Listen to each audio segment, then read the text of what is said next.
Hello everyone, आपका स्वागत है द वेक्टर एकेडमी के यूट्यूब चैनल में। आज हम लोगों को लेक्चर में पढ़ना है कूलम्ब्स लॉ का वेक्टर फॉर्म। और कूलम्ब्स लॉ के वेक्टर फॉर्म में हम लोगों को इसका Newton's third law of motion से एग्री कराना है। मीन्स ये कहने का मतलब है कि अगर एक पॉइंट चार्ज यहाँ पे है, दूसरा पॉइंट चार्ज यहाँ पे, this is Q1, this is Q2, तो इसमें साबित करना है, मैथ से प्रूव करना है कि Q1 पे जितना फोर्स Q2 लगाएगा उतना ही Q2 पे Q1 भी लगाएगा। बस डायरेक्शन क्या होगा, फोर्स का अपोजिट होगा।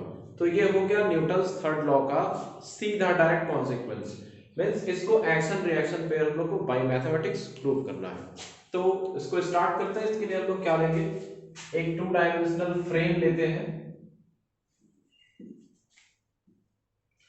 और इसमें इस फ्रेम में यहां पे एक पॉइंट चार्ज है। इस पॉइंट चार्ज का नाम Q1 है और ये पॉइंट चार्ज ओरिजिन से कुछ पोजीशन वेक्टर पे होगा। ये इसका पोजीशन वेक्टर हो गया मान लो। अच्छा, पॉइंट चार्ज मान लो यहां पे Q1, ये इसका पोजीशन वेक्टर हो गया, दिस इज R1। ठीक है, एक दूसरा और पॉइंट चार्ज होगा, तभी तो कूलम्ब्स लॉ का फोर्स को हम लोग डिराइव कर पाएंगे। एक दूसरा पॉइंट चार्ज का हमने दे दिया नाम क्या, Q2। इसका भी अपना एक पोजीशन वेक्टर होगा, इसको हमने बोल दिया क्या, R2। अब देखो Q1 Q2 के बीच में कुछ डिस्प्लेसमेंट है। इस डिस्प्लेसमेंट को हम लोग नाम दे देते हैं वेक्टर R। बट ये वेक्टर R का एक मीनिंग भी निकलेगा triangle law of vector addition से। आप triangle law of vector addition पढ़े हो। देखो ये रेगुलर वेक्टर है ये दोनों, और ये जाके उसके सीधे हेड पे मारा है, तो ये रिजल्टेंट वेक्टर है। तो यहां से डायग्राम से क्या निकलेगा, from triangle law of vector addition, यहां पे हम लोग लिखते हैं फ्रॉम फिगर क्या मिलेगा। देखो रिजल्टेंट कौन हो जाएगा, R2 हो जाएगा, और R2 equal to R1 plus R। तो देयरफॉर R बराबर क्या निकलेगा, therefore R is equal to R2 minus R1। देखो यहां पे R का मान निकल गया। अब यहां हम लोगों को क्या करना है, हमारे पास तो आ गया R इज इक्वल टू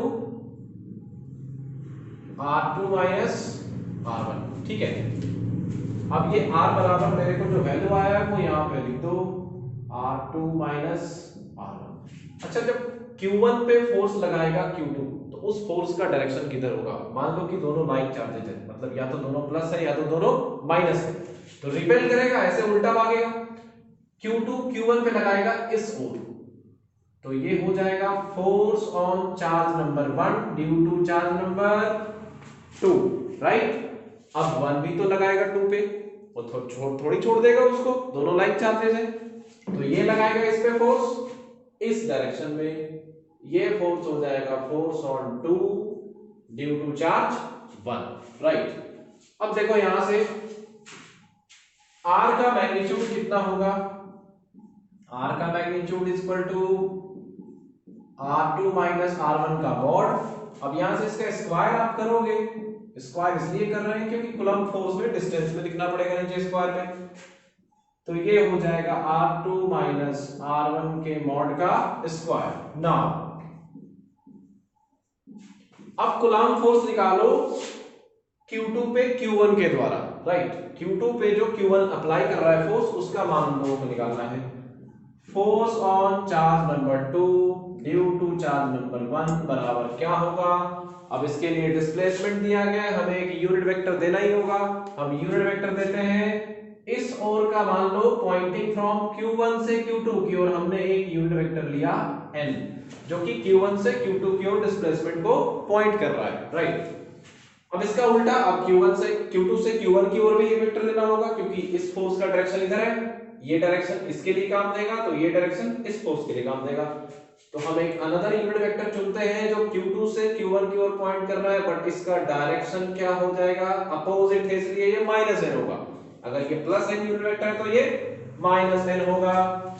यहां से आप देखो F21 बराबर coulomb force K mod Q1 Q2 divided by r का स्क्वायर, क्योंकि दोनों चार्ज के बीच में डिस्टेंस कितना है, डिस्प्लेसमेंट r है, तो यहाँ पे मैग्नीट्यूड लिखेंगे, तो मैग्नीट्यूड r का स्क्वायर बराबर कितना है, मॉड r2 माइनस r1 का स्क्वायर इनटू यूनिट वेक्टर क्या जाएगा, F21 की ओर कौन सा यूनिट वेक्टर है, n है, तो यहाँ पे क्या देंगे हम लोग, n देंगे, यूनिट वेक्टर n, और इधर कहीं पे लिख लेना है n यूनिट वेक्टर है, यूनिट वेक्टर पॉइंटिंग फ्रॉम किधर से किधर, n किधर से किधर है, q1 से q2, n unit vector pointing from q1 to q2, right. पहले इतना आप लिखो, इसको इक्वेशन नंबर 1 दे देना है, ठीक है। अब आप लिख लो इतना। अब हमने F21 तो निकाल लिया, चार्ज नंबर 2 पे 1 के द्वारा लगाया गया फोर्स। अब हम क्या निकालेंगे, अब 1 पे भी तो 2 लगा रहा है फोर्स इस तरह से, तो हम लोग वहां पे लिखेंगे अगेन, फिर से हम फोर्स निकाल रहे हैं किस पे, 1 पे, किसकी वजह से, 2 की वजह से, तो क्या हो जाएगा अपना यहाँ पे बताओ, force on charge number 1 due to charge number 2 is equal to k mod q1 q2 divided by r square, इसका क्या था मैग्नीट्यूड, r2 माइनस r1 का मॉड का स्क्वायर, राइट। F12 की ओर कौन सा यूनिट वेक्टर है, सेम है, बस डायरेक्शन क्या है, अपोजिट, किसी भी यूनिट वेक्टर का मैग्नीट्यूड 1, इसका डायरेक्शन पॉजिटिव की ओर, इसका नेगेटिव की ओर। यहाँ पे हम लोगों को ले लेना है माइनस, n माइनस को बाहर निकाल देंगे, F12 is equal to k mod q1 q2 by r2 minus r1 का square, unit vector n, negative sign आपका बाहर में आ गया। अब आप देखो ना, इसको इक्वेशन नंबर 2 मान लो, इसको आप इक्वेशन नंबर 2 मान लो। अब आप एक चीज मार्क करो ना कि ये क्वांटिटी जो है आपका, ये क्या है, ये आपका इक्वेशन नंबर 1 है। आप देख लो रिवर्स, जो रिवर्स में हमने वापस पीछे लिखवाया है प्रीवियस वाले इसके पहले वाले इक्वेशन में, वो इक्वेशन नंबर 1 ही है। ये आपका क्या है, इक्वेशन नंबर 1। तो इक्वेशन नंबर 1 में क्या था, वापस जाएंगे इक्वेशन नंबर 1 में, तो देखेंगे force on 2 due to 1 is equal to k mod q1 q2 divided by magnitude of r2 minus r1 vector का square, unit vector, and this is equation 1।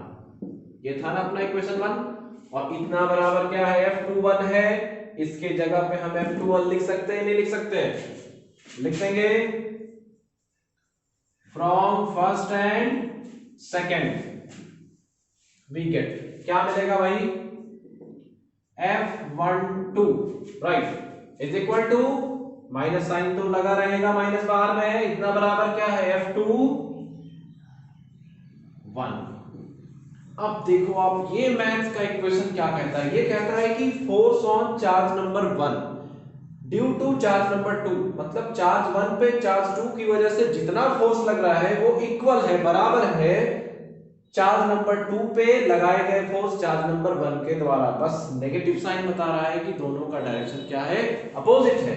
मतलब चार्ज नंबर 2 पे चार्ज नंबर 1 जितना force लगा रहा है उतना ही force opposite direction में charge number 2 charge number 1 पे लगा रहा है।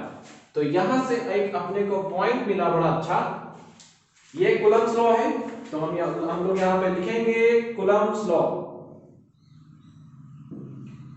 कूलम्ब्स लॉ एग्रीज विथ, किसके साथ एग्री किया भाई, ऐसा सिस्टम हमने कब पढ़ा था, ये वाला कि एक्शन रिएक्शन पे है कि किसी बॉडी में जितना फोर्स लगाओ उतना ही फोर्स वो बॉडी रिवर्स लगा दे, तो ये होता है न्यूटन का गति का तृतीय नियम, means third law of motion.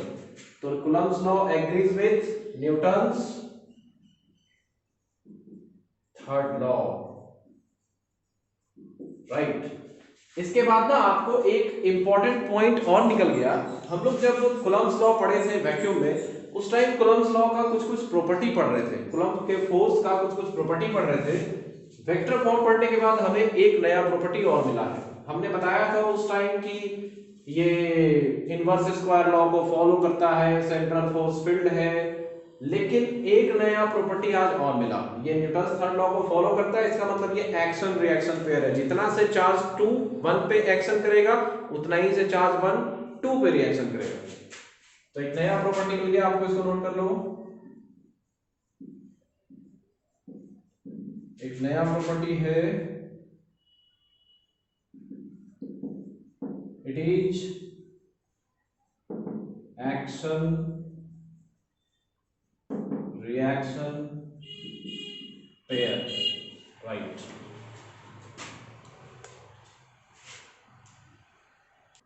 Coulomb's law का वेक्टर फॉर्म पढ़ने के बाद अभी हम लोगों को एक टॉपिक और पढ़ना है जो कि उससे थोड़ा सा रिलेटेड है, वो है सुपरपोजिशन प्रिंसिपल।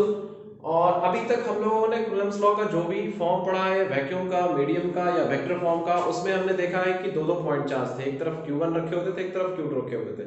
अब हमें सीखना है कि अगर मोर देन 2 चार्जेज होंगे, मींस मल्टीपल चार्जेज होंगे, बहुत सारे, मान लिया n सिस्टम का चार्ज रखा है इनफिनिट तक, तब क्या करेंगे किसी एक चार्ज में जब फोर्स लगेगा। तो हम लोग ऐसे कंडीशन में सुपरपोजिशन प्रिंसिपल को थोड़ा देख लेते हैं।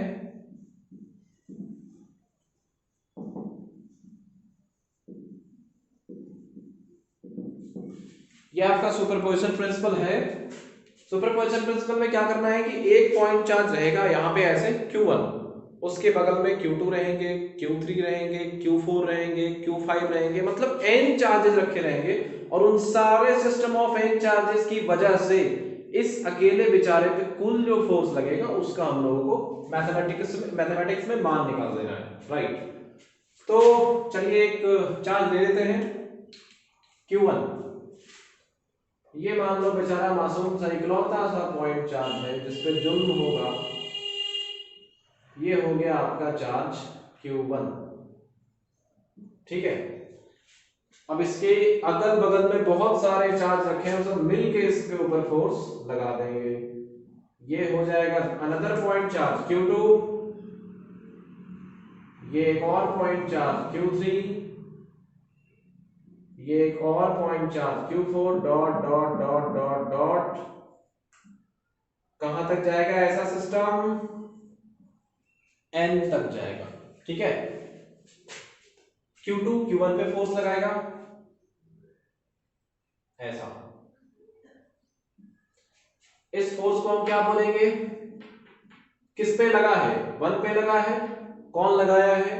2 लगाया है, ड्यू टू 2। फिर Q3 भी तो लगाएगा Q1 पे, ये लगा दिया Q3।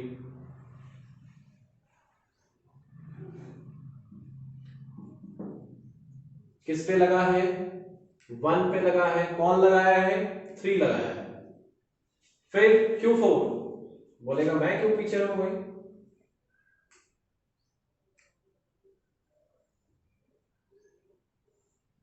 और ये देखो चौका मार दिया Q4। ये हो गया आपका फोर्स F। किस पे लगा है? 1 पे लगा है। किसकी वजह से लगा है? ड्यू टू 4 की वजह से लगा है। फिर बेचारा इधर जो पड़ा है एकदम बहुत सारे ऐसे ऐसे सब मिलके लगा दे रहे अकेले पे। अब nth वाला भी चुप कहां बैठेगा भाई, सब तो लगा ही दिए हैं।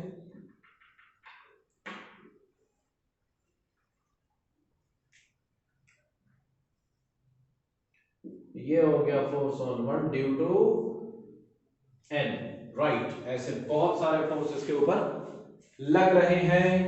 अब क्या किया जाए? इस पे बहुत सारे चार्ज की वजह से फोर्स लग रहा है। अब सारे फोर्सेस को इस पे निकालना है कि कितना लग रहा है। तो कुछ नहीं, वेक्टर का रिजल्टेंट जैसे जोड़ते हैं उस तरह से इसको जोड़ देंगे। तो हम लोग लिखेंगे नेट फोर्स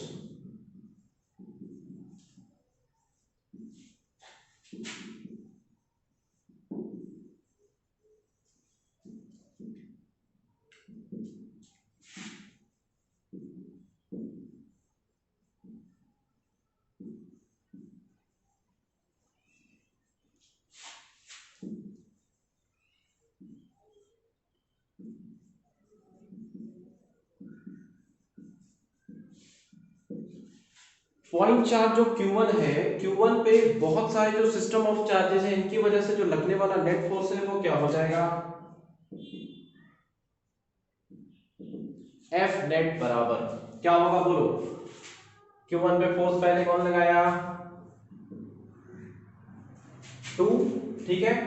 प्लस फिर 3 प्लस फिर 4 plus dot dot dot plus force on 1 due to charge n। इस तरह से आपको वेक्टोरियली ऐड अप कर देना है और जो रिजल्टेंट आएगा वो आपका आंसर हो जाएगा। ये सुपरपोजिशन प्रिंसिपल का फॉर्मूला है। इसको, इस मैथमेटिकल इक्वेशन को हम लोग क्या कहते हैं? Principle of